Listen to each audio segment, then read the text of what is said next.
सीधी कर लें, दोनों हाथ गोद में रखें। आइए हम सभी मिलकर प्रार्थना करें कि हम सबकी बुद्धि एक साथ उज्जवल भविष्य की ओर चले, हम सबकी बुद्धि सन्मार्ग की ओर चले, हम सबके अंदर सविता का प्रकाश उदित हो और सविता के प्रकाश के माध्यम से हम अपने कषाय कल्मशों को जला सकें। सूर्य भगवान हमारे पापों का नाश करते हैं। पाप हमारे कुसंस्कार है, जन्म जन्मांतरों से संचित संपदा हम लेके चल रहे हैं और वो इकट्ठा होता रहता है। हमें नहीं मालूम आज हमारी जो स्थिति है उसका कारण हमारे पिछले जन्म के संस्कार हैं कि उसके पिछले जन्म के न जाने कितने पिछले जन्म। उन सबको नष्ट करने की सामर्थ्य अगर कोई रखते हैं, सूर्य भगवान रखते हैं गायत्री मंत्र की ताकत के माध्यम से। गायत्री मंत्र का अर्थ है हम उस प्राण स्वरूप, सुख स्वरूप, दुख नाशक, श्रेष्ठ तेजस्वी पाप नाशक परमात्मा के देव स्वरूप को हम ध्यान करते हुए, उनके तेज का हम ध्यान करते हुए प्रार्थना करते हैं कि हमारी बुद्धि सन्मार्ग की ओर चले। गायत्री मंत्र आप सभी लोग नवरात्रि में कर ही रहे हैं। एक बार फिर भावार्थ, तज जपह तदर्थ भावना, तज जपह तदर्थ भावना। जब तक उसके ऊपर भावना पूर्वक मंत्र में ध्यान नहीं लगेगा तब तक मंत्र का प्राण नहीं आएगा। तो इसलिए मंत्र में प्राण तब आएगा जब उसका भावार्थ का चिंतन करते हुए हम लोग जप करें। ओम भूर्भुवः स्वाहा तत्सवितुर्वरेण्यं भर्गो देवस्य धीमहि धियो यो नः प्रचोदयात्। ओम गुरुर्ब्रह्मा गुरुर्विष्णु गुरुरेव महेश्वरः गुरुः साक्षात् परब्रह्म तस्मै श्री गुरुवे नमः। अखण्डमण्डलाकारं व्याप्तं येन चराचरं तत्पदं दर्शितं येन तस्मै श्री गुरुवे नमः। मातृवत् लालयित्री च पितृवत् मार्गदर्शिका नमोस्तु गुरुसत्तायै श्रद्धा प्रज्ञायुताचया, श्रद्धा प्रज्ञायुताचया। परम पूज्य गुरुदेव और परम माता जी की सूक्ष्म उपस्थिति में यहाँ विराजमान नवरात्रि के इस 9 दिवसीय विशेष सत्र में आए हुए सभी हमारे देवतुल्य भाइयों, शक्ति स्वरूप माताओं, शांति कुंज के सभी कार्यकर्ता भाइयों बहनों, हमारे बीच में बैठे हुए देश विदेश से आए हुए सभी हमारे प्रतिनिधिगण, भाइयों, जिन दिनों से हम गुजर रहे हैं ये दिन बड़े खास है। इसको ऐसा कहा जाता है कि क्रांति की दहलीज पे हम लोग खड़े हैं। क्रांति की दहलीज पर, दहलीज उसको कहते हैं जब घर में घुसते हैं तो उसको दहली कहते हैं और आम भाषा में दहली कहते हैं। दहलीज जो छोटी सी एक रोक होती है, उस रोक का नाम है दहलीज। दहलीज पे से बहू प्रवेश करती है अंदर तो वो चावल को उलटती है, अंदर की तरफ डालती है। मैं जिसमें प्रवेश कर रही हूँ वैसे नहीं जाऊंगे। ये जो प्रवेश करना है, दहलीज में प्रवेश करना मतलब नए युग में प्रवेश करने की बात। हम नए जमाने में प्रवेश कर रहे हैं, हम नया एक प्रकार से नए चिंतन से भरे युग में प्रवेश कर रहे हैं और हम सब बड़े सौभाग्यशाली हैं कि हम सबके सामने ही होने जा रहा है। ये जो नवरात्रि है ये भी बड़ी विशेष है, नवरात्रि बड़ी खास है। आप देखिए कि नवरात्रि के दिनों में कितनी तेजी से परिवर्तन होता है। मौसम का परिवर्तन, हमारे शरीर में परिवर्तन, हमारे अंतर जगत में परिवर्तन, हमारे अंदर जो शक्ति विराजती है उसी शक्ति का नाम है दुर्गा। वो 9 द्वारों को भेदती हुई ऊपर तक जाती है। 9 दुर्गा चालू करती है शैलपुत्री से, पर्वतराज चेतना की, जो हिम की चेतना है उसको पिघलाती हुई निकलती है वहाँ से, ब्रह्मचारिणी बनती है, चंद्रघंटा के रूप में पहला नाद अनुभव करती है, फिर उसके बाद कुष्मांडा के रूप में ब्रह्मांड का ज्ञान अनुभव करती है, फिर ऊपर बढ़ती चली जाती है। आज स्कंद माता का जन्मदिन है, पहली बार माँ बनती स्कंद माता ने, पहली बार माँ का अनुभव। पार्वती और शिव दोनों तारकासुर के वध के लिए पहली बार संसर्ग करते हैं और एक देवी शक्ति को जन्म देते हैं जिसका नाम है हमारे कार्तिकेय। गणेश जो है मानस पुत्र थे और कार्तिकेय जो थे वो स्कंद जिनको कहा जाता है उनकी माँ है पार्वती। कार्तिकेय शरीर से जन्मे थे, तो इसलिए योगज काया नहीं बल्कि कामज काया से जन्मे थे दोनों के। परंतु भगवान का काम कामज से रिलेटेड नहीं है। भगवान का काम हमेशा विशेष प्रयोजन के लिए वो संतान उत्पत्ति करते हैं। तो एक प्रकार से ब्रह्मा की संतान नहीं है कोई, विष्णु की कोई संतान नहीं है, पर भगवान शिव की एक ही संतान है और उस संतान का नाम है कार्तिकेय। कार्तिकेय असुरों का नाश करने के कारण, षडानन 6 उनके मुंह हैं और उन्हीं की माता आज स्कंद माता। यही आगे बढ़ते बढ़ते बढ़ते बढ़ते एक पूरी तरह से जब कषाय कलमश राख हो जाते हैं तो महाकाली बन जाती है। यही आगे चलते हैं, थोड़ी और आगे चलती है तो सिद्धिदात्री बन जाती है, महागौरी बन जाती है। ये जो आयाम है, ये आयाम हमारी चेतना के आयाम है, कॉन्शियसनेस के आयाम है। हमारे अंदर ही परिवर्तन हो रहा है, निरंतर परिवर्तन हो रहा है। जैसे जैसे हम जप करते हैं, जैसे जैसे हम अपने गुरु के चरणों में भक्ति अनुराग बढ़ाते हैं, जैसे जैसे हमारे अंदर एक जिसको कहते हैं टाइट्रेशन की दृष्टि से हमारे अंदर परिमाण बढ़ता चला जाता है, भक्ति का परिमाण बढ़ता चला जाता है, हमारे अंदर शक्ति बढ़ती चली जाती है। वैसे वैसे हम खुद अनुभव करते हैं कि हमारे अंदर कि वो कषाय कलमश जल रहे हैं, राख हो रहे हैं। अब हमारी रुचि संसार में नहीं लगती, अब हमारी रुचि देह में नहीं लगती, देह की आसक्ति से हम ऊपर उठ रहे हैं, ऐसा धीरे धीरे लगने लगता है। जैसे जैसे ऊंचा ऊंचा उठता है आदमी, वैसे वैसे पता लगता है कि वास्तव में मुझे आनंद आ रहा है, हल्का फुल्का लग रहा हूँ। अभी जब तक नीचे था तब तक बहुत भारी भरकम था। किसकी चीज़ें खींचती थी? आसक्तियाँ खींचती थी, इच्छाएं खींचती थी, दुनिया भर की परेशानियाँ खींचती थी, बेटे पोती नाती पोतों की याद आती थी, वो खींचते थे। परंतु अब मुझे परमात्मा की याद आती है, वो मुझे ऊपर खींचते। ये जो नवरात्रि है, ये हमारे जीवन में यदि रोज आने लगे तो, यदि केवल 9 दिन के लिए आए उसके बजाय अगर साल भर आने लगे तो कितना आनंद आ जाए। साल भर यदि हमारे जीवन में ये अनुभव होने लगे तो हम सही अर्थों में अपने आप को परमात्मा के चरणों में अर्पित कर सकते हैं कि आपका दिया हुआ जीवन, आपकी दी हुई ये चेतना, आपका दिया हुआ ये जीवात्मा का कलेवर, जीवात्मा के कलेवर के रूप में हमारा जो कुछ भी है, इसके साथ जो कुसंस्कारों की जो राख है उसको जलाने का काम प्रभु आपका है। तब करेंगे हम, जो आप कहेंगे वो तब करेंगे। ये तप की पराकाष्ठा का युग है, तप की पराकाष्ठा। इस समय हमें लगभग उसी स्तर पे पहुंचना है मित्रों, जहां पर हम अपने आप को जला के राख कर सकें। किन चीज़ों में?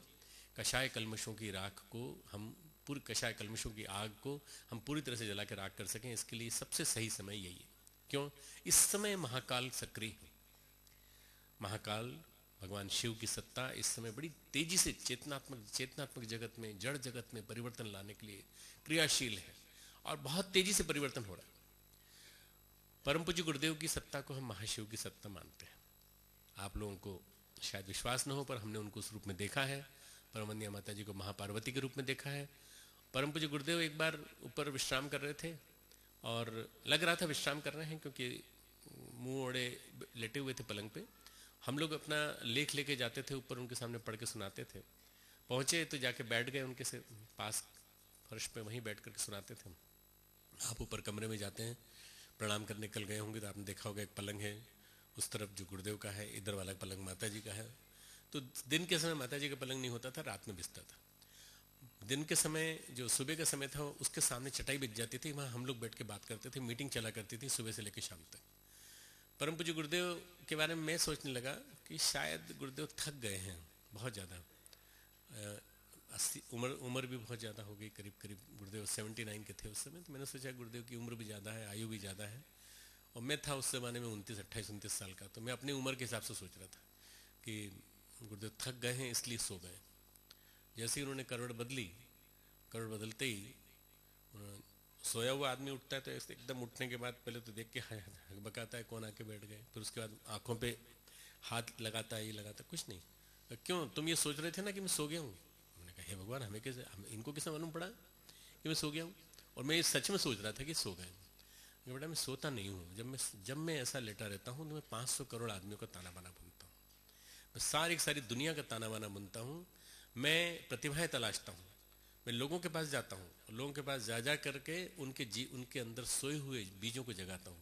मैं कभी नहीं सोता बेटा, मुझे मेरे गुरु ने सोने ही नहीं दिया कभी, मैंने आज तक नहीं सोया, मेरी नींद कभी भी मेरी इस तरह की नहीं होती। कभी ये मत सोचना कि मैं लौकिक दृष्टि से जैसे दिखाई देता हूँ वैसा हूँ। हमारे गुरु पे यदि हमको विश्वास है तो हमें मानना चाहिए कि परिवर्तन की प्रक्रिया से हम लोग गुजर रहे हैं, और परिवर्तन हम सबका हो रहा है, हर परिजन का। यहाँ कोई अपने मन से नहीं आता। शांति कुंज आने के पीछे उद्देश्य किसी महासत्ता का है, अपने कोई पूर्व जन्म के संस्कार, अपनी कोई उपलब्धियां, अपने कोई पुण्य, अपना कोई तप, अपना कोई बल ऐसा है जिसकी वजह से यहाँ आने का मौका मिला। और वो जो कुछ भी हो रहा है उसको अगर होने दें, बजाय इसके कि हम उसमें कुछ हाथ लगाएं, हम उसमें कुछ गड़बड़ करें, उसके बजाय अगर ये सोचें कि ये जो यहाँ जो कुछ हो रहा है, कष्ट भी आए तो वो ठीक है, कष्ट भी आए तो वो बहुत बड़ी भारी चीज को हल्के में काटने के लिए निकल जाएगा। इसलिए ये जो समय है, इस समय विशेष को पहचानने की कोशिश करें कि समय कितना खास है। मैं नवरात्रि की महिमा बता रहा था आपको कि नवरात्रि के दिनों में परिवर्तन होता है। 2 नवरात्रि आती हैं, वैसे साल में 4 नवरात्रि आती है, पर हम 2 नवरात्रि मनाते हैं, चैत्र नवरात्रि और आश्विन मास की नवरात्रि। चैत्र नवरात्रि वासंतेय नवरात्रि कहलाती है क्योंकि वसंत ऋतु में आती है, और वो शारदेय नवरात्रि भी कहलाती है क्योंकि वो शरद ऋतु में आती है। ये 2 नवरात्रि में परिवर्तन होता है बड़ी तेजी से। ठंडक थी, बहुत तेज थी, चली गई, अब गर्मी आ रही है। जब परिवर्तन होता है, ऋतुओं का परिवर्तन होता है, तो हमारी संधियां ये चिल्लाने लगती, कराहने लगती। संधियां इस चीज का प्रतीक है कि जहां हमारा और भगवान का जोड़ है, वो जोड़ मजबूत है कि नहीं।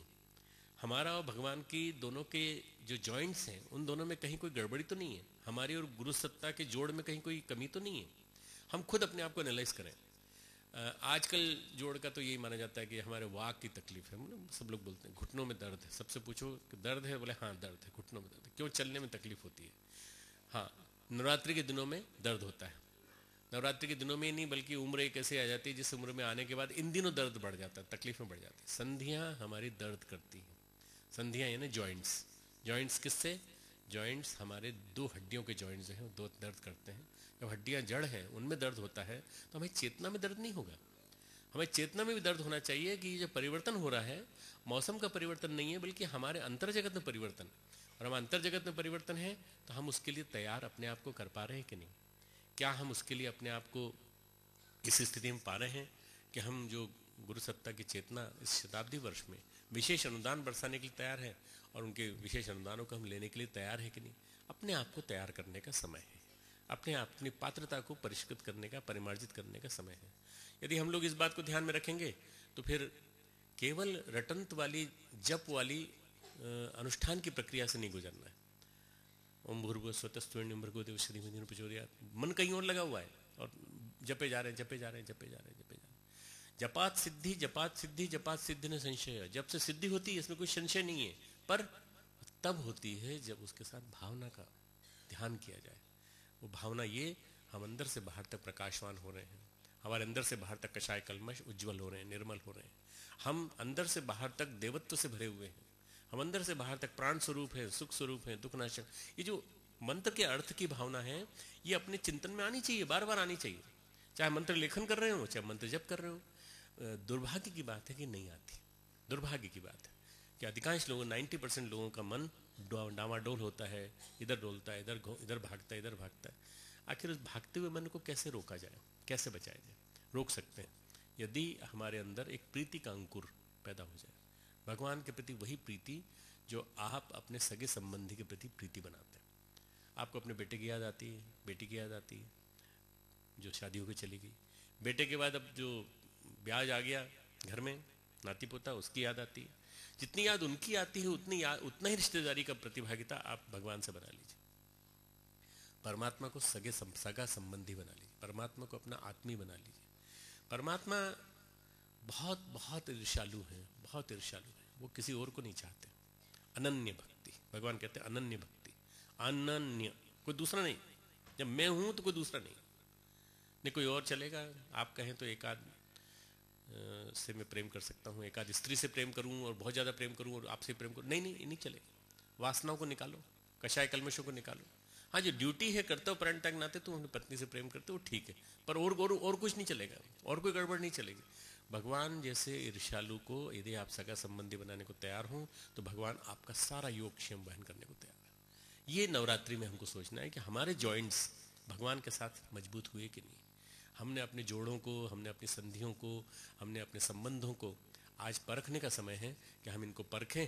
और बार बार दरकते हैं, बार बार परेशान करते हैं, बार बार हमसे कहते हैं कि भाई नवरात्रि आ गई, हर बार नवरात्रि आती है, तुम हर नवरात्रि में आते हो, हर नवरात्रि में साधना करते हो, बदले कि नहीं? कुछ चेंज हुआ कि नहीं? कुछ परिवर्तन आया कि नहीं?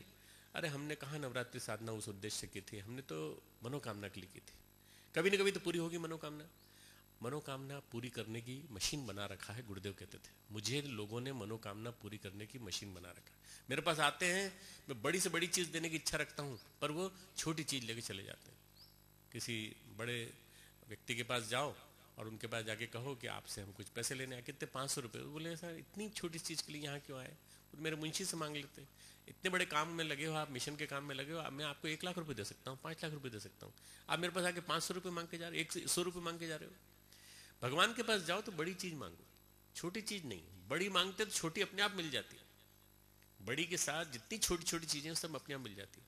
हमारा संबंध मनोकामना का संबंध है। मनोकामना का संबंध भगवान को मंजूर नहीं है, भगवान को पसंद नहीं है। भगवान की मन में कभी नहीं आता कि हम इनकी मनोकामना पूरी करें। भगवान कहते हैं सबसे पहले इसको सुपात्र बनाए, सबसे पहले इसके जीवन में परिवर्तन लाए। तो मित्रों, ये परिवर्तन की आंधी चल रही है, जिस परिवर्तन की प्रक्रिया से सारा विश्व गुजर रहा है इस समय। सारे विश्व वसुधा में तेजी से परिवर्तन की आंधी आई है। और इस परिवर्तन की आंधी में ये नवरात्रि केवल 9 दिन तक रहने वाली नहीं है। ये नवरात्रि तब तक रहेगी जब तक कि सारा युग नहीं बदल जाता। सारे युग को बदलने के लिए आई नवरात्रि है ये। इसलिए, और क्योंकि जन्म शताब्दी वर्ष में आप देखिए 2011-2012 का इंतजार कर रहे थे सब लोग कि ये आए, गुरुदेव का जन्म शताब्दी वर्ष आए तो हम तेजी से परिवर्तन की प्रक्रिया गतिशील करें।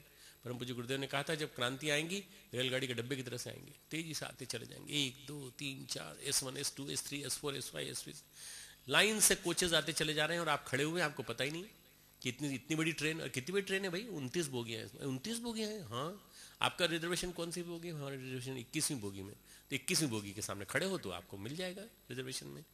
और अगर आप कहीं और खड़े हो तो भागना पड़ेगा इधर से उधर। क्रांतियां मालगाड़ी के डिब्बों की तरह से आएंगी, गुरुदेव ने कहा है। क्रांतियां रेलगाड़ी के डिब्बों की तरह से आएंगी, इतनी तेजी से आएंगी कि तुम देखना बदलाव होता हुआ चलेगा। आपको बताता हूं कैसे आ रही क्रांतियां। क्रांतियां आपने कभी पहले सुना था? इतना तेजी से शिक्षा का विस्तार होगा जितना आपने कभी सुना था? शिक्षा में इतनी तेजी से बदलाव आएगा, कभी आपने सुना था कि इतनी तेजी से बदलाव आएगा कि लोग बदलते चले जाएंगे, लोगों में चिंतन में परिवर्तन आ जाएगा। लड़की होना चाहिए घर में, ये सब अपने जीवन में कभी नहीं मानते थे। कहते थे लड़की यानी बहुत दुख का कारण, अब लड़की होना सुख का कारण। लड़की यानी सौभाग्य। अब ये परिवर्तन आया, तेजी से बदलाव आ रहा है। लड़की हमारे लिए सुख सौभाग्य का कारण है। हरियाणा का विशेष वो वाला बेल्ट, हमारा पश्चिम उत्तर प्रदेश का बेल्ट, जहां कभी माना जाता था कि भाई लड़की तो बड़ी परेशानी कारण बनती, जितनी जल्दी हो सके 20-21 साल में इसकी शादी कर दो ताकि कोई समस्या ना हो, ये ना हो। आज वही लड़की समृद्धि का, यश का और कीर्ति का कारण बन रही है। ये किस लिए हुआ? क्योंकि जमाने ने बदलाव की आहट दे दी। महाकाल ने हुंकार भरी है कि नहीं परिवर्तन होगा। कैसे नहीं मानोगे तुम? शक्ति को कैसे नहीं मानोगे?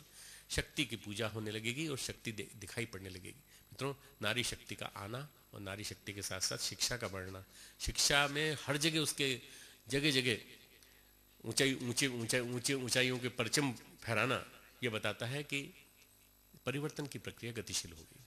उसके साथ साथ मित्रों देखिए, अब तेजी से परिवर्तन हुआ तो शिक्षा में इतनी तेजी से परिवर्तन हुआ कि जहाँ देखिए पढ़ाई लिखाई के क्षेत्र में colleges, engineering colleges, medical colleges, सारे के सारे, कोई नहीं तो कुछ नहीं तो साक्षरता का स्तर बहुत तेजी से बढ़ा है।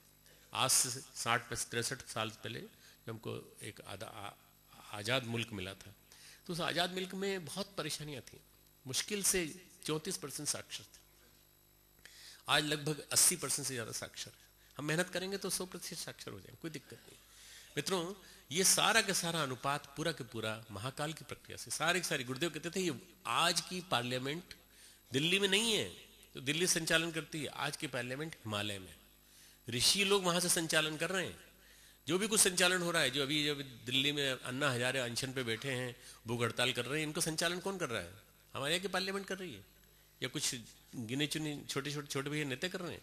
नहीं, हिमालय की पार्लियामेंट कर रही। करो, कुछ करो, कुछ करो। हर जगह हल्ला मच रहा है, हर जगह हल्ला मच रहा है। क्यों? एक कसक, एक बदलाव, एक परिवर्तन होना चाहिए अंदर से बाहर तक। लोगों के अंदर ये चिंतन में एक मोड़ आ रहा है और ये तेजी से बदलाव आ रहा है। शिक्षा के क्षेत्र में मैंने कहा, हमारे यूनिवर्सिटी में, विश्वविद्यालय में हम लोगों ने विश्वविद्यालय खोला। लोगों ने बड़ा उसका, गुरुदेव ने ऐसा कहा था 88-89 में कि मैं नई नई आत्माओं को खोज रहा हूँ, मैं नई नई आत्माओं को खोज रहा हूँ और नई नई आत्माओं को जन्म दूंगा, और जो आ गए हैं उनके अंदर में प्रवेश कर जाऊंगा और मैं उनको भी शक्ति दूंगा। तो हमने कहा जो आ गए हैं उनके अंदर तो शक्ति देंगे, पर जो नई आत्माओं को खोजेंगे उनके लिए क्या होगा? तो हमने फिर कैलकुलेट किया और गुरुदेव ने कहा था कि मेरे जाने के 25 साल बाद एक विश्वविद्यालय बनेगा। गुरुदेव के सोच के हिसाब से हम लोगों ने विश्वविद्यालय की जमीन खोजी, भगवान की कृपा से मिल गई, विश्वविद्यालय बनाया। तो अभी जो बच्चे इसमें पढ़ रहे हैं ये वही हैं जो गुरुदेव जिन दिनों खोज रहे थे ना, उन दिनों की खोजी हुई आत्माएं सारी वही बच्चे पढ़ रहे हैं, वही अपने गायत्री परिवार के कार्यकर्ताओं के बच्चे हैं और पढ़ के क्या कर रहे हैं, अच्छा ऊंचा नाम कर रहे हैं। हमने विश्वविद्यालय में नई नई चीजें चालू की, ज्ञान दीक्षा चालू की, सारे भारत में कम से कम 200 विश्वविद्यालयों में चालू हो गई। इससे पहले कहीं नहीं थी। हमने अपने यूनिवर्सिटी में इंटर्नशिप चालू की, सारे देश में चालू हो गई। न जाने कहाँ सब लोगों ने, मतलब यूजीसी ने इंटर्नशिप को अनिवार्य बना दिया। यूजीसी की टीम जब यूनिवर्सिटी का इंस्पेक्शन करने आई, यहाँ पे परीक्षा निरीक्षण करने आई, तो उसने सब देखा और देखने के बाद इन सारी चीजों को सारी यूनिवर्सिटी के लिए लागू कर दिया कि ऐसा होना चाहिए मॉडल, जैसा ये देव संस्कृति विश्वविद्यालय है, ऐसा मॉडल होना चाहिए। ये परिवर्तन है। मतलब मुश्किल से हम 9-10 साल की उम्र है इस यूनिवर्सिटी की, विश्वविद्यालय की, पर ऐसा मॉडल होना चाहिए। बस ये मॉडल 1-2%, 3-4% गड़बड़ सब जगह चलती है, हमारे यहाँ भी है। बोर्ड जगह तो 40% गड़बड़ है, हमारे यहाँ मान लो 3-4%, उसको भी हम ठीक कर लेंगे, कोई दिक्कत नहीं। पर ये जो परिवर्तन शिक्षा के क्षेत्र में आया है कि आज हर एक के अंदर बदलाव आया है, मित्रों ये एक बहुत बड़ी क्रांति है, बहुत बड़ी क्रांति। नैतिक शिक्षा को जीवन में अनिवार्य होना चाहिए, पर इस तरह से अनिवार्य होना चाहिए किसी ने नहीं सोचा था। कैसे नैतिकता जीवन में घुलनी चाहिए, वेशभूषा में सादगी दिखाई पड़नी चाहिए, और इस तरह से तरह तरह जगह जगह गुरुकुल खुलना चाहिए। अभी हम जा रहे हैं 12-13 दिन बाद, मुश्किल से 10-12 दिन बाद, तो हम वहाँ राजनांदगांव में एक भूमि का पूजन करने जा रहे हैं, जो देव संस्कृति विश्वविद्यालय छत्तीसगढ़ का बनने जा रहा है। छत्तीसगढ़ में एक देव संस्कृति विश्वविद्यालय वहाँ स्थापना की सरकार जमीन दे रही है, वहाँ बनने जा रहा है। ऐसे हर प्रांत में एक एक बना देंगे, तो आप देखिए कि शिक्षा के क्षेत्र में एक बदलाव आ जाएगा, पूरी तरह से परिवर्तन आ जाएगा। ये एक क्रांति की बात कही मैंने, क्रांति का पर्याय सब जगह विकसित हो रहा है। स्वास्थ्य के क्षेत्र में क्रांति, आप देख लीजिए कहाँ बदलाव नहीं हो रहा है। लोग आयुर्वेद के क्षेत्र में, पारंपरिक चिकित्सा के क्षेत्र में, एक्यूप्रेशर, एक्यूपंक्चर, हर क्षेत्र में नए नए आयाम खुल रहे हैं, नए नए आयाम विकसित हो रहे हैं। परम पूज्य गुरुदेव ने जिस जमाने में लिखा था, उस जमाने में जितना लिखा था उस सब के सब यथावत अब सही होता जा रहा है। स्वास्थ्य के क्षेत्र में क्रांति, हर व्यक्ति स्वास्थ्य के बारे में वाकिफ है, अवेयर हो गया। अवेयरनेस, जागरूकता इतनी जल्दी हो गई पैदा कि अब हर व्यक्ति चाहता है कि हम बदलें, सोच बदले, जीवन शैली बदले, आहार विहार, खान पान बदले हमारा। केवल आहार बदल ले आदमी और केवल जीवन शैली बदल ले, जीवन जीने की अपनी जो 24 घंटे की जो तकनीक है उसमें थोड़ा परिवर्तन कर, थोड़ा हेरफेर कर ले, तो कोई दवा की जरूरत नहीं। 24 घंटे बिना दवा के रहा जा सकता है। अभी 24 घंटे बिना दवा के नहीं रहा जाता। दवा जरूरी हो गई, और उस दवा में कितना विष मिला हमें नहीं मालूम नहीं। यहीं की एक सिडकुल की इंडस्ट्री पकड़ी गई जो अहमदाबाद में सप्लाई करती थी दवाओं को, और उसमें क्या भरा जा रहा था, उससे वो जो पत्थर होता है ना, पत्थर को पीस, बड़ी मेहनत करते बेचारे नकली दवा बनाने वाले, बहुत मेहनत करते बेचारे। पत्थर को कूट के बहुत अच्छा फाइन पीस करके कैप्सूल में भर रहे थे, पकड़े गए सारे कैप्सूल में भर के वो भेज रहे थे, सील करके। वहां पर कंपनी का बाकायदा नाम था। अब वो जो पत्थर खाएगा उसके जीवन में क्या होगा बताओ? क्या कोई इंप्रूवमेंट होगा? कोई दवा दे रहे हैं और दवा का लाभ ही नहीं। ये जो आज गड़बड़ियां हो रही हैं मित्रों, आने वाले दिनों में आप देखना, मिलावटखोरी करने वाले, जमाखोरी करने वाले, कालाबाजारी करने वाले, भ्रष्टाचारी, इनको सरेआम चौराहों पर फांसी दी जाएगी, ऐसा एक कानून लागू होने वाला है। अगर ये कानून लागू नहीं हुआ आने वाले 2-3 सालों में, तो ये दुनिया इस तरह से गड़बड़ा जाएगी कि फिर संभाले नहीं संभलेंगे। तो महाकाल क्या कहेंगे? महाकाल कहेंगे हम करेंगे ना, तुम चिंता क्यों करते हो? अरे तुम तो अवेयरनेस पैदा करो, जागरूकता पैदा करो, जन जागरूकता पैदा करो, और उस मानस को पैदा करो। अगर हल्ला मच गया, हंगामा मच गया, तो क्या होगा? हंगामे में हो हल्ले वाली भीड़ जो है वो आगे हो जाएगी। वो हो हल्ले वाली भीड़ काम नहीं होने देगी। इसलिए वैल्यूज, आदमी को आध्यात्मिक जीवन जीने वाले सत्याग्रही हमें चाहिए। आध्यात्मिक जीवन जीने वाले, काम करने वाले, संयमी, होश रखने वाले आदमी चाहिए। तब जाके क्रांति आएगी, तो सुनिश्चित रूप से स्थिर रहेगी, नहीं तो नहीं स्थिर रहेगी। क्रांति तभी स्थिर रह पाएगी। तो मित्रों, इतनी अच्छी क्रांति गांधी जी ने जन्म दिया था, और उतनी अच्छी क्रांति को गांधी जी आगे तक मेंटेन नहीं कर पाए। 1942 में उन्होंने भारत छोड़ो आंदोलन शुरू कर दिया, और कितनी जल्दी 5 साल के अंदर आज़ादी मिल गई। 47 अंग्रेजों की मजबूरी थी भारत को आज़ाद करना, क्योंकि वो जितना लूटना था उतना लूट चुके थे, सब कुछ ले जा चुके थे। यहाँ पर भारत को आज़ाद करना उनकी मजबूरी थी, तो वो भारत को आज़ाद करके चले गए। पर गांधी जी का जो सूत्र था वो इतना महत्वपूर्ण था कि जन जन की भागीदारी हो, जन जन की भागीदारी हो। उन्होंने कपड़े को माध्यम बनाया, खादी काटना। उन्होंने असहयोग को एक माहौल बनाया, अस्पृश्यता को माहौल बनाया, सारे समाज के अंदर एक समता का युग लाने की गांधी जी ने जो कोशिश की, उसको ये मान के चलना चाहिए उस जमाने की क्रांति का सूत्रपात उन्होंने कर दिया। पर आज का जमाना तो अलग है, कितनी बड़ी क्रांति हो गई। तीसरी स्वास्थ्य की क्रांति, शिक्षा क्रांति, दो मैंने नाम दिया, तीसरा मीडिया की क्रांति। मीडिया की क्रांति, आज मीडिया आपका सब कुछ है, सर्वे सर्वा है। अगर मीडिया में अगर जो न्यूज आ जाए तो आप देखिए कि सारे के सारे लोगों को पता चल जाता है, सारे लोगों की जानकारी हो जाती है। 20, 25, 30 साल के अंदर कहां से कहां पहुंच गए मीडिया। उसके कुछ नेगेटिव पार्ट भी हैं, नेगेटिव पक्ष भी हैं, पर पॉजिटिव पक्ष ये है कि आज हर आदमी अवेयर है कि कहां विश्व के किस कोने में क्या हो रहा है। बिना पढ़ा लिखा भी अवेयर है, उसको भी जागरूक है कि क्या हो रहा है, देखिए क्या हो रहा है, वहां क्या हो रहा है, देखिए इतना गड़बड़ हो रही है, देखिए रंगे हाथों पकड़ा गया, बाकायदा कैमरे में आ रहा है, रंगे हाथों पकड़ा गया, देखिए भ्रष्टाचार कर रहा है, रंगे हाथों पकड़ा गया। ये अब लोग सब खुलेआम देखा जाने लगेगा धीरे धीरे। मीडिया की क्रांति सबसे बड़ी क्रांति है। मीडिया की क्रांति ने सारे के सारे जितनी भी दुनिया भर में जो अच्छाइयाँ चल रही हैं उनको भी जनता के आंखों के सामने ला खड़ा कर दिया, बुराइयां चल रही हैं वो भी आंखों के सामने ला खड़ी कर दी। अब ये आपके ऊपर है, आपका विवेक जागता है कि नहीं, आपका विवेक अंदर से क्या कहता है। आपके विवेक पर निर्भर करता है कि आप कैसे किसी चीज को परसीव करते हैं, कैसे किसी चीज को आप ग्रहण करते हैं। आपकी विवेकशीलता तब जागेगी जब आप साधक बनेंगे। इसलिए हर आंदोलन के लिए साधकों की जरूरत पड़ती है, हर आंदोलन के लिए साधना की क्रांति अनिवार्य है। श्रेष्ठ साधक बनेंगे तब तो आप आंदोलन को खींच ले जाएंगे, नहीं तो नहीं बन पाएंगे। गांधी जी ने सब अच्छा काम किया, खुद अच्छे साधक थे, पर साधक नहीं तैयार कर पाए। इसलिए 47 की आजादी के बाद सब लड़ने लगे, आपस में सब लड़ने लगे, और लड़ने के बाद फिर जो आप देखते हैं स्थिति ऐसी हो गई कि हम उन कामों को नहीं कर पाए जो हमने आजादी के समय सोचे थे कि ये करेंगे ये करेंगे। मैं तो आजादी के बाद पैदा हुआ हूं, तो मैं समझता हूं कि जो भी कुछ आज है हमारे पास धरोहर, इस धरोहर को बनाए रखना हम लोगों का दायित्व है, और बनाए रखने के लिए हम लोगों का दायित्व है तो उसको हम अपने गुरुदेव के सपनों के हिसाब से पूरा करेंगे। थोड़ी धीमे लग जाए कोई बात नहीं, बंद हो जाएगा काम। क्यों? युग परिवर्तन होगा तो इसी माध्यम से होगा, आध्यात्मिकता के मानदंडों पर, आध्यात्मिकता के मूल्यों पर होगा। ऐसे नहीं होगा नैतिक क्रांति के ढांचे पर। नैतिक क्रांति आर्किटेक्ट है, आर्किटेक्ट ने नैतिक क्रांति खड़ी कर दी, इसके ऊपर नया भवन बनेगा। किसका? बौद्धिक क्रांति का और सामाजिक क्रांति का। आर्किटेक्ट क्या करता है? नक्शा बना देता है कि नक्शा बन गया है, अब इस नक्शे के हिसाब से तुम चाहो जितनी बिल्डिंग बना लो, 5 मंजिल बना लो, 6 मंजिल बना लो, 10 मंजिल बना लो। हम अपनी जो क्रांति है वो विप्लव के आधार पर, हल्ला गुल्ला के आधार पर, हंगामे के आधार पर नहीं बनाना चाहते। हम अपनी क्रांति का आधार आध्यात्मिकता के आधार पर बनाना चाहते हैं, और उसके लिए हर व्यक्ति को चाहते हैं वो जुड़े, आध्यात्मिकता की बेसिस पर जुड़े। तो मित्रों ये इतना बड़ा आंदोलन हो जाएगा कि आप देखते चले जाएंगे कि इतनी, क्योंकि अब गुरुदेव स्वयं गति दे रहे हैं, महाकाल स्वयं गति दे रहा है। जितने भी लोग, गुरुदेव ने कहा हजारों जगह से युग निर्माण फूटेगा, और ये जो हजारों जगह से युग निर्माण फूटेगा उसमें महाकाल का सबसे बड़ा रोल है, महाकाल की सबसे बड़ी भूमिका है। महाकाल ने मीडिया के माध्यम से कितना बड़ा परिवर्तन किया है कि आज न्यूज़पेपर में अच्छी अच्छी कहानियां आ रही हैं, सक्सेस स्टोरीज आ रही हैं। आप देखिए सफलता की कहानियां, आप देखिए मीडिया में, टीवी मीडिया खोल लीजिए, न्यूज़ मीडिया खोल लीजिए, सब अच्छे अच्छे काम हो रहे हैं, बढ़िया बढ़िया। परम पूज्य गुरुदेव की जन्म शताब्दी आते आते 2011 आते आते मित्रों इतना कुछ परिवर्तन आ गया है। आपके कितने लोग बैठे हैं यहाँ पे, सबके इनमें कितनों के हाथ पास, मैं नहीं पूछ रहा हूँ इसलिए मैं चेक कर रहा हूँ, कितनों के पास मोबाइल है? हाथ ऊंचा करो, हाथ ऊंचा करो। लो, अब इतनों के पास जब मोबाइल है तब कल्पना करो कि नीचे कर लो। मोबाइल की क्रांति कितने साल में आ गई? 10 साल में, 15 साल में मोबाइल की क्रांति आ गई। आज 54 करोड़ के पास मोबाइल है, पूरे देश में 54 करोड़ के पास मोबाइल है।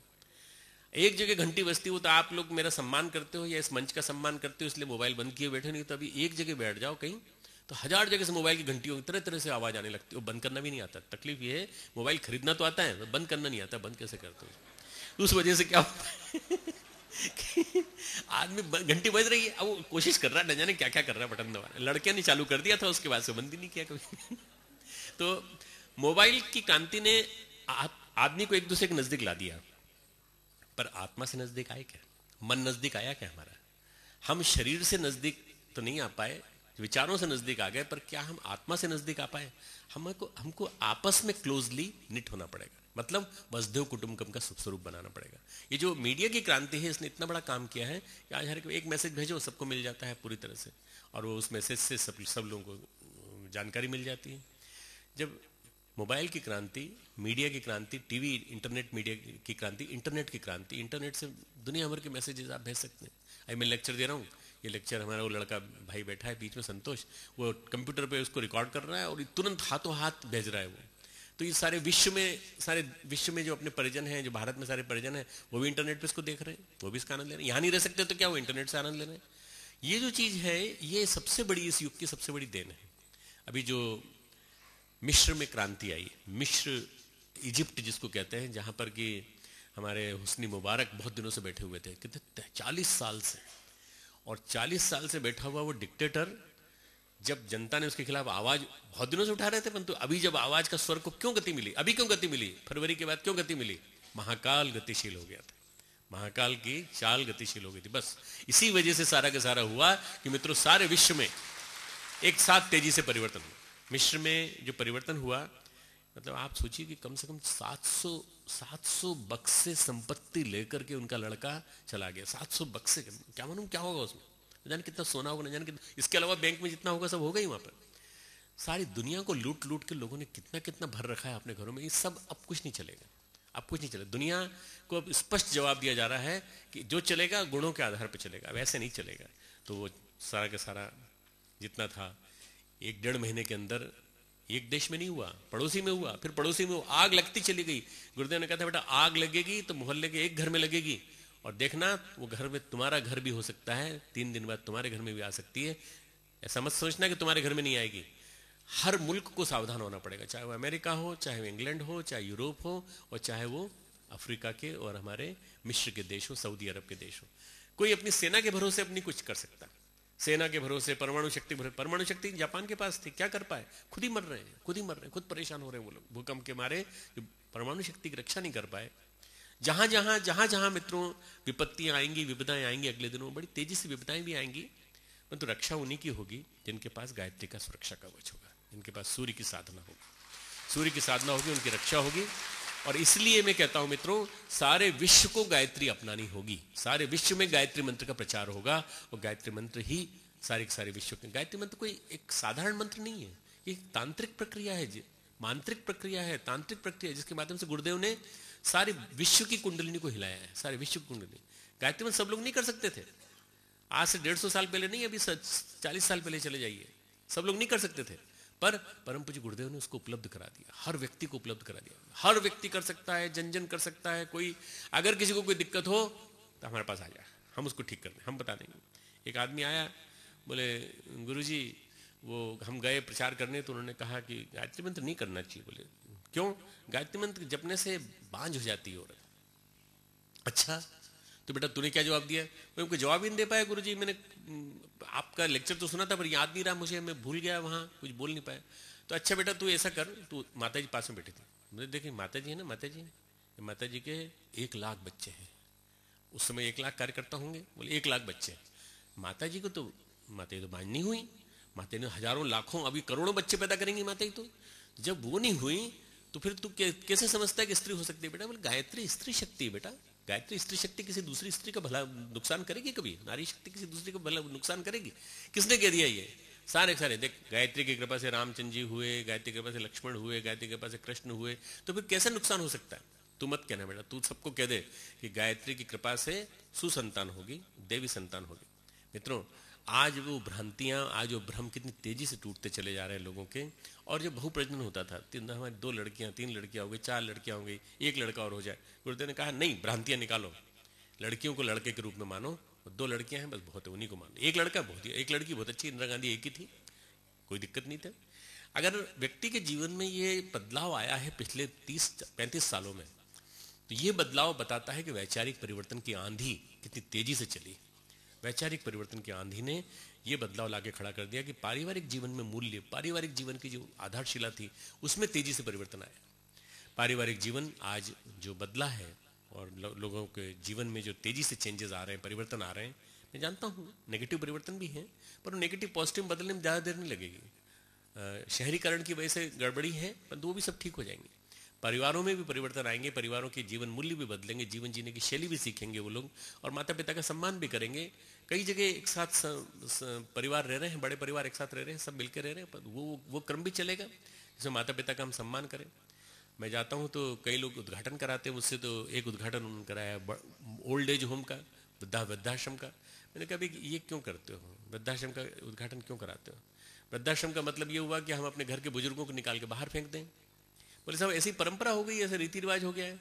कलयुग की पराकाष्ठा है मित्रों, कलयुग की पराकाष्ठा है। मैं वहां भी गया, वहां भी जाकर के मैंने कहा कि आप लोगों को अब गोद ले लें, ऐसे नवयुवक में खड़ा करूंगा, ऐसे नवयुवक खड़ा करूंगा जो आपको गोद ले लें, आ जाएं और कहें हमारे माता पिता आज हमारे साथ नहीं है अभी, या हमारे माता पिता थे तो अब नहीं है, हम आपको गोद लेते हैं और आपकी सेवा करेंगे, हम सप्ताह में जितने दिन समय मिलेगा हम लोग आएंगे, आपकी सेवा करेंगे। मैंने कहा इस तरह से हमारे सारे ओल्ड एज होम को हम फिर से वापस एक पारिवारिक परंपरा के अंतर्गत ढाल देंगे। मित्रों ये परिवर्तन बड़ी तेजी से हो रहा है। एक युवाओं का आंदोलन हमने चालू किया, दिया आंदोलन, डिवाइन इंडिया यूथ एसोसिएशन, तेजी से गतिशील हो गया। देखते देखते न जाने कहां से कहां परिवर्तन की आंधी गतिशील हो रही है। मित्रों ये जो है, ये क्रांति जो है, क्रांति जिस तरह से चालू हुई है, ये धीरे धीरे करके आप देखना कि पूरे विश्व में जैसे फैली है, उसी तरह से सारे विश्व में आने वाले 3, 4, 5 साल, ज्यादा दिन नहीं 2011, 2012, 2013, बस 3 साल के अंदर आप देखना इतनी तेजी से गति पकड़ेगी कि लोगों के जीवन को ट्रांसपेरेंसी की दृष्टि से देखा जाएगा, पारदर्शिता की दृष्टि से। ब्राह्मण है, तपस्वी है, ठीक है, इसका सम्मान करना चाहिए, और अगर इसके अंदर लीडरशिप की कैपेबिलिटी है तो इसको नेता बनाना चाहिए। नेता बना करके इसको आम जन का नेता, जन आदमियों का नेता, मतलब जो उनका नहीं, वो जो लाल बत्ती नेता बनता है, लाल बत्ती में बैठ के जाता है, हेलीकॉप्टर में जाता है, फिर वो सड़क ही नहीं देखता, सड़क की तरफ ध्यान ही नहीं जाता, सड़क के आदमी की तरफ ध्यान नहीं जाता है, फिर वो नेता नहीं रहता, फिर न जाने क्या बन जाता है, वो बोरा जाता है बुरी तरह से, हवा में उड़ता है तो फिर नीचे वालों को देखता है, गरीब दीनहीन लोग जीव जंतु की तरह से नीचे घसीट रहे हैं। खुद ऐसा ही था, उन्हीं के बीच में था, तब याद नहीं आता था, वो जब ऊपर हवा में उड़ने लगा तब याद कुछ नहीं आता। कई नेताओं को मैं जानता हूँ, कई नेताओं से मैं संपर्क हैं जो आते रहते हैं शांति कुंज, मैं जानता हूँ कभी छोटी छोटी बातें उठाता हूँ, यहाँ से यूनिवर्सिटी तक की सड़क बनवा दो, आज एक साल हो गया, 1.5 साल हो गया, अभी तक नहीं बनी। क्यों नहीं बनी? क्योंकि उनको नहीं दिखाई पड़ती ना, हेलीकॉप्टर से नहीं दिखाई पड़ती ना, और भ्रष्टाचार की बलिवेदी पे चढ़ गए। तीन इंजीनियर्स ने भ्रष्टाचार की बलिवेदी पे उस सड़क को 3 बार खा लिया। अब मुझे समझ में नहीं आता कि इनका हाजमा कितना भयंकर है, खाए जाते हैं, समझ में नहीं आ रहा है पूरा। तो अन्ना हजारे जो लड़ रहा है वो सही लड़ रहा है, बिल्कुल सही लड़ रहा है, उसकी लड़ाई सही है, और उसके पीछे परम पूज्य गुरुदेव है, महाकाल है, और वो सफल होगा, इसमें कोई संशय नहीं। हम लोग पूरी तरह से उनके साथ हैं, हम लोग उस क्रांति की दहलीज पर खड़े हुए युग में हम लोग उनके साथ हैं, पर ये क्रांति यहीं तक नहीं चलेगी। सरकार एक बोर्ड बना दे, लोकपाल बना दे, जन लोग, वहां तक नहीं, इससे आगे चलना पड़ेगा। कंटिन्यूइंग प्रोसेस ऑफ चेंज, परिवर्तन, निरंतर परिवर्तन की निरंतरता, कंटिन्यूइंग प्रोसेस। केवल यहां तक नहीं, सरकार क्या करेगी, इतना करके चैन से बैठ जाएगी, नहीं, चैन से नहीं बैठने देना है।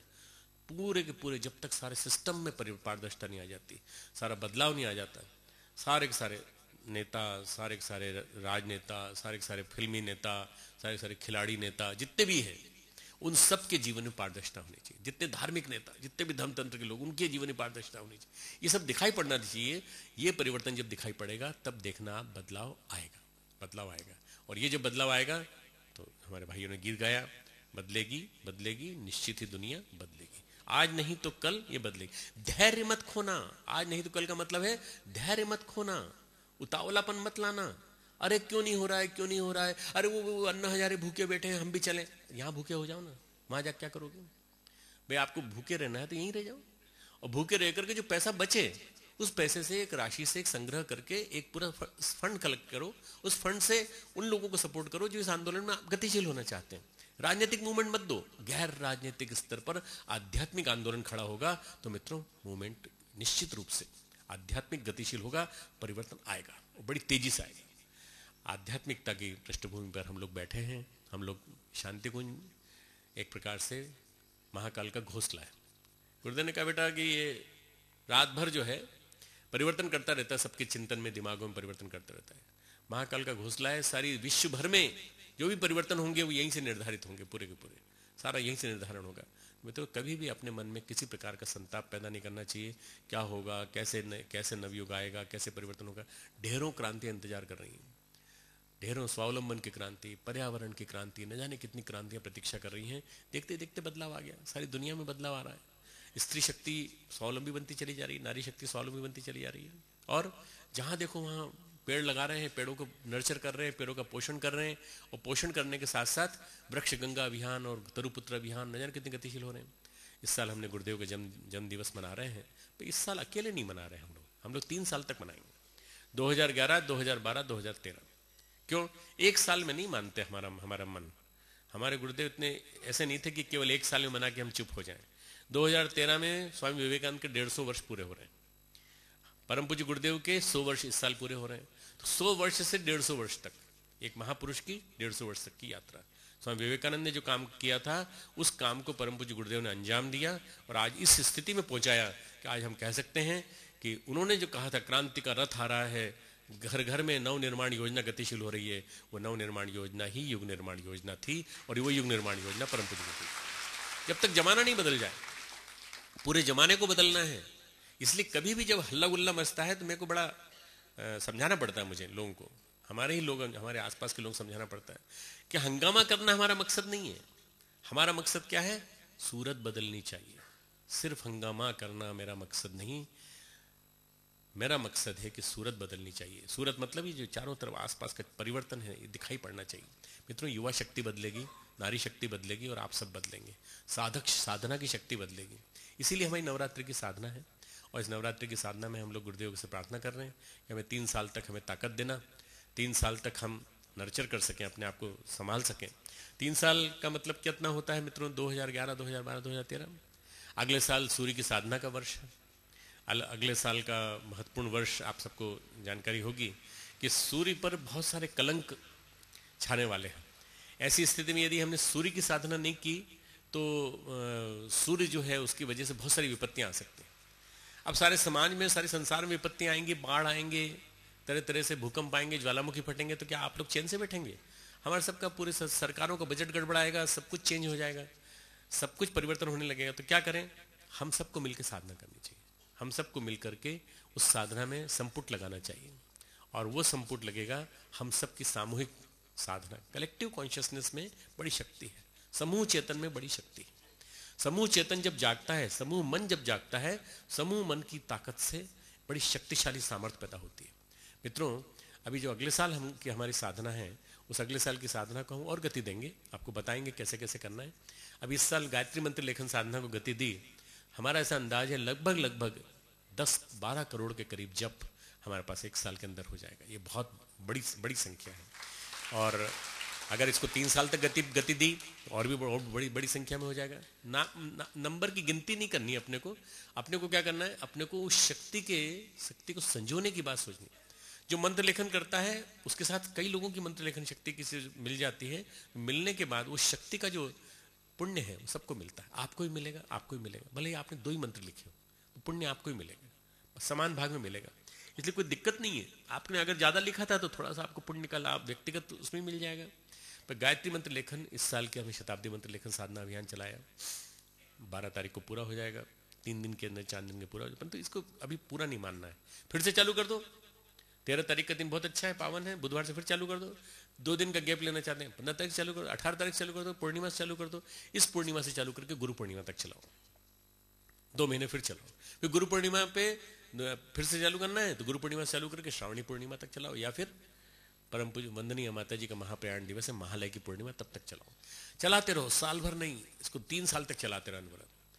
स्वामी रामकृष्ण परमहंस का जन्म हुआ था 1836 में और 1836 में उनके जन्म के समय जो परिवर्तन की प्रक्रिया, रामकृष्ण परमहंस एक बहुत बड़ी शक्ति के अवतार के रूप में आए थे। बहुत बड़ी शक्ति, युग परिवर्तन के लिए आई आंधी जो है उसमें कई अवतार जन्म, जिनमें संत ज्ञानेश्वर भी हैं और कबीर भी हैं और समर्थ गुरु रामदास भी हैं। पर रामकृष्ण परमहंस का आना इस धरती के लिए एक विशेष योगदान था।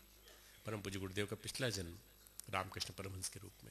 मित्रों, उनका जन्म जो हुआ उस जन्म के साथ सतयुग आ गया है, ऐसा स्वामी विवेकानंद ने लिखा है, श्री अरविंद ने लिखा है। सतयुग का आगमन हो चुका है धरती पर, 1000 साल तक धरती पर रहेगा। 1,900 के ऊपर ऐसो योग पड़े, सूरदास जी ने लिखा है, 1,900 लो ऊपर ऐसो योग पड़े, सहस्त्र वर्ष तक सतयुग की बेली चले। कलयुग मिटेगा और 1000 साल तक सतयुग रहे। आपको क्या चिंता करनी है? वो कालगणना में ज्योतिषी ने बताया सतयुग का समय नहीं आया। अरे आप उस ज्योतिषी को भाड़ में जाने दो, गड्ढा हो तो गड्ढे में डाल दो उसको। परंतु आप उस बात को सोचो जो आपके गुरु ने कहा है। आपके गुरु ने कहा है इस कलयुग का सतयुग आ रहा है, 1000 साल तक जिंदा रहने वाला है। 1000 साल तक कौन जिंदा रहने वाला है? आप में से कोई जिंदा रहने वाला है? क्यों चिंता करते हो 1000 साल में? अरे 1000 साल में कि मैं आपकी जो पीढ़ी आएगी उसको ही नहीं मालूम होगा कि हमारे पिताजी, दादाजी, नाना जी, पिताजी के पिताजी के पिताजी के पिताजी के दादाजी वो थे उस शांति कुंज के उस लेक्चर में जो डॉक्टर साहब दे रहे थे उस दिन। उसको भी नहीं पता होगा बेचारे को। अगली जो पीढ़ी आ रही है वो न जाने कौन सी होगी, कंप्यूटर से काम करने वाली, न जाने किस तरह काम करने वाली पीढ़ी होगी। और उस पीढ़ी के लिए अगर आप सोचते हो कि उस समय सतयुग नहीं आएगा तो उस समय फिर कलयुग आएगा, अरे उस समय की क्यों सोचते हो भैया? तुम कल की सोचो ना, तुम आने वाले कल की सोचो, 3 पीढ़ी की सोचो ज्यादा। मुझे तो मैं सोचता हूँ मेरे दादाजी के पिताजी का नाम क्या था? दादाजी का नाम तो याद है क्योंकि बचपन से याद था। दादाजी के पिताजी का नाम याद नहीं आता। पिताजी से पूछता हूँ, पिताजी कहते मैं भी सोच के बताता हूँ। जो पिताजी को अपने दादाजी का नाम याद नहीं है तो मैं क्या सोचूं बाबा। अपने को 4 पीढ़ी से आगे का नहीं सोचना और 4 पीढ़ी नीचे का मत सोचो, इनका क्या होगा, इसका क्या होगा। और भगवान सबका भरण पोषण करेगा। विश्व का जो भरण पोषण करने के लिए जो आए थे वो भरत महात्मा थे। भरत महात्मा ने सबको कहा तप करो और कुछ नहीं, ऐसा तप करो कि अपने जीवन को तपस्वी बना लो। बस आप लोग आए हो, निष्काम भाव से आप अपना काम करो और जो कुछ भी मनोकामना है उसको छोड़ दो। आप ये मान करके चलो पूरी होगी। यहां से कोई खाली हाथ नहीं गया, जो भी आया है उसकी हर चीज, हर इच्छा पूरी हुई है। यहां से जाते ही शुरुआत हो। मन में ये मान के चलना कि हम गुरुदेव का काम करेंगे, हम जाके गुरुदेव के सिपाही बनेंगे और हम संदेश जन जन के बीच में पहुंचाएंगे। हम संदेश जन जन के बीच में सबको क्या कहना है? सब गुरुदेव ने कहा मैं बड़ा मुर्गा, तू छोटा मुर्गा बन जा। मुझसे बड़े एक महापुरुष ने आके मुझसे कहा तू मुर्गा बन जा और कहा कि सुबह हो गई, नया युग आ रहा है, नया बदलाव आ रहा है। मैंने कहा, मैंने कहना चालू किया तो युग निर्माण की प्रक्रिया चालू हुई। गुरुदेव अपने आप को छोटा मान के कहते थे, गुरुदेव बहुत महान थे। गुरुदेव ने कहा तुम बन जाओ छोटा मुर्गा और छोटा मुर्गा बन के तुम दुनिया को सुनाने लगो कुकड़ू कू, कहना चालू कर दो। सवेरा हो गया भाई, आप केवल एक मैसेज देना चालू कर दीजिए, परिवर्तन की प्रक्रिया गतिशील हो गई, तुम भी जाग जाओ नहीं तो जमाना बदल देगा, जबरदस्ती बदल देगा। परिवर्तन का चक्र चल रहा सभी बदल जाएंगे। हमारे भाई लोग गाते हैं परिवर्तन का चक्र चल रहा सभी बदल जाएंगे, जो न बदल पाएंगे अपने आप कुचल जाएंगे। जो न बदल पाएंगे अपने आप कुचल जाएंगे। तुमको उनकी चिंता क्या करनी है? कुचलने वालों में नाम नहीं होना चाहिए, कुचलने वालों की लिस्ट में आपका नाम नहीं होना चाहिए। आपका नाम होना चाहिए बदलने वालों की लिस्ट में। अपने आप को बदलो, आत्मनिर्माण से युग निर्माण तक, आत्मनिर्माण से परिवार निर्माण, परिवार निर्माण से समाज निर्माण, समाज निर्माण से युग निर्माण। जमाना निश्चित रूप से बदलाव की ओर है। मित्रों, क्रांति की दहलीज पर खड़ा है विश्व। सारे विश्व में क्रांतियां गतिशील हो रही हैं, इतनी तेजी से आ रही हैं और उसकी शुरुआत भगवान की कृपा चैत्र नवरात्रि से हुई है। चैत्र नवरात्रि बड़ी क्रांतिकारी है। ये भगवान राम से जुड़ी है। भगवान राम हमारी संस्कृति के आधार पुरुष। भगवान राम मर्यादा पुरुषोत्तम है। भगवान राम के राज्य पे उनका राज्य क्या कहते हैं उसको, राज्याभिषेक का दिन था। वो पहला दिन युधिष्ठिर का राज्याभिषेक का भी दिन है और राम का भी राज्याभिषेक का दिन है। कौन सा वाला? 4 तारीख जो थी हमारे चैत्र प्रतिपदा नूतन संवत्सर। नूतन संवत्सर 2068 क्रोधी जरूर है, पर ये क्रोध उनके लिए है जो गलत काम करेंगे। क्रोधी संवत्सर उनके लिए जो गलत काम करेंगे, जो अच्छा काम करेंगे उनके लिए प्रेमी प्रेमी प्रेमी प्रेमी। ऐसा संवत्सर जो चालू हुआ है भगवान राम से चालू हुआ है, भगवान राम के राज्याभिषेक के दिन चालू हुआ है, भगवान राम के जन्म के दिन समाप्त होगा। और मित्रों, यही जब चलेगा आगे शारदीय नवरात्रि में, तो फिर किस पे समाप्त होगा आप बताइए? जब वहां नवमी आएगी तो उसके बाद क्या होगा? कौन सा पर्व आता है उसमें? कौन सा पर्व? राम रावण विजयदशमी का पर्व आता है ना। तो हमारी संस्कृति में राम गुथे हुए हैं, हर चीज में गुथे हुए हैं। हमारी संस्कृति में दुर्गा गुथी हुई है, हमारी संस्कृति में शक्ति गुथी हुई है, सीता गुथी हुई है, राम गुथे हुए हैं, गीता गुथी हुई है, कृष्ण गुथे हुए, सब कुछ गुथा हुआ। धर्ममय जीवन है हमारा, ये हम भूल जाते हैं। इसलिए हम संसार की ओर लौटते हैं और संसार की ओर देखने लगते हैं। संसार की ओर मत देखो, अपनी ओर देखो, अपने धर्म की ओर देखो, अपनी संस्कृति की ओर देखो। संस्कृति की ओर मुड़ करके संस्कृति के मूल्यों को जीवन में फैलाने की कोशिश करो। बदलाव निश्चित है। खूब खूब मंगल कामनाएं आप सबके उज्जवल भविष्य के।